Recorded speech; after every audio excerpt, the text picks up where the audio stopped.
everybody, and welcome back to the beatmajors.net. So the other day, I posted a video. I was talking about the technique that I have for myself, and then I wanted to share with you guys about 808s and how to bring them out and how to make them fatter and thicker and just kind of hit a little bit harder, right? Someone left a comment and they asked me, really dope tutorial, bro. Can you make one for mastering? And I kind of asked him to elaborate on what he meant as far as mastering, because there's so many ways you can go with mastering. And he said that he just wanted to know the chain that I use. So shout out to you for asking that question. I appreciate it. This is the type of stuff that I like, because then I can kind of get a little bit more in depth about what I do and how I mix and master my beats. Now, just a rule of thumb to talk about with mastering, all we're doing as producers is just boosting the volume. That's essentially really what we're doing. I know that a lot of engineers would take that the wrong way, and I don't mean that by any disrespect. We're not necessarily mastering, because mastering doesn't happen until a song is completed. You send it to a mastering engineer. But the things that we do at home is just small little things that a mastering engineer would do, but we're doing it our own way. Essentially all I do is I keep an analyzer here, just so I can know where things are hitting at, know my volume, so I know my peak and stuff like that. And I'm going from the bottom up. This is not from top down. This is bottom up. I got the L2 on there as well, which the L2 is just a maximizer. It's just boosting the track, the overall volume up, as well as catching some of the higher peaks. That's pretty much it for me. And then I have what's called the BX Control from Plugin Alliance. Shout out to Plugin Alliance. This here is the BX Control, and it's basically like I use it for stereo enhancement and things like that. So that is my chain. Like, that's it. Now, with this beat, there's a lot going on with this track. With the mastering, you can do so many different things. Some people put an EQ on there. Some people put the ozone, and they'll put other things. There's so many mastering plugins out there for us that it's so easy for us to achieve just the smallest things. For me, mastering is basically just essentially boosting. Like I said, for me, that's for me. Mastering for me is just boosting my volume back to a good volume. Because when I mix my beat, I mix at a certain level. I keep it at a certain level.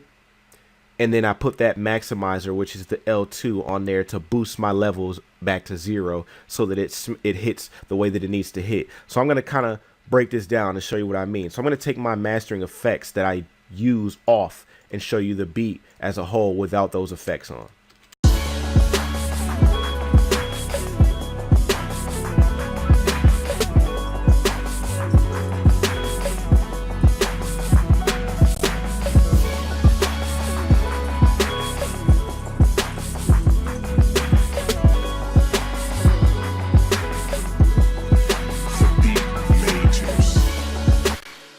When it comes to mastering your track, a lot of people think that you need 30 plugins and all these different things going on in order to, just do something simple as boosting the volume. That's it. That's all you're doing. So you don't need 20,000 plugins. My thing is, make sure that you're mixing the beat properly. Make sure that it's sounding good properly at the beginning, so that when you do go to throw those mastering effects on here, all it's doing is just boosting the goodness. It's just boosting the good shit.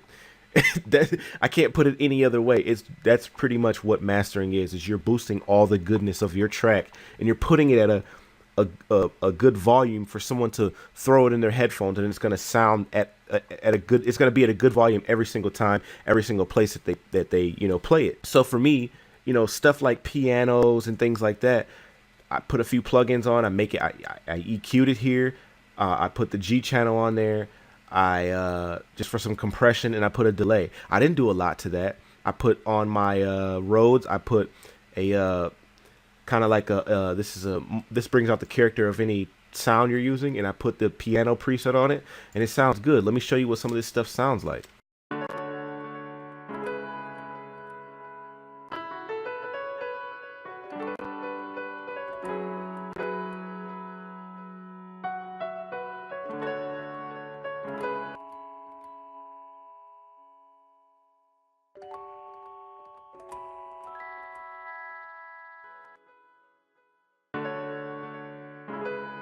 And those types of things, it sounds good before there's no mastering plugin on there. There's no effects on it except what's on that actual track. So then when I put the mastering effect on it and I bring it out,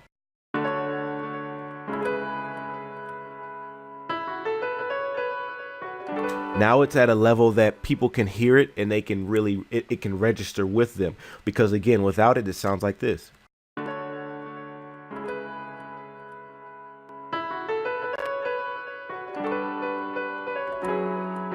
It's just bringing things out. And I've already showed you the beat without the mastering effects on it. You have to know and understand that your levels need to be right. And your mixing on your instruments need to be correct as well. Because again, you don't have to do a lot to your master channel as long as the overall tracks here sound good. So I hope you guys got some value out of this. I hope that this helped you in some type of way. Shout out to the guy that asked that question. I think his name Dr. B. Shout out to you for asking that question about my chain, because again, you don't need a lot. You don't have to have a lot going on your mastering chain. It's really all preference. Again, make sure that you're mixing your sounds good before you go to master your beat, because if you try to master your beat and your levels aren't right or things don't sound well, everything is going to sound nasty and cluttered.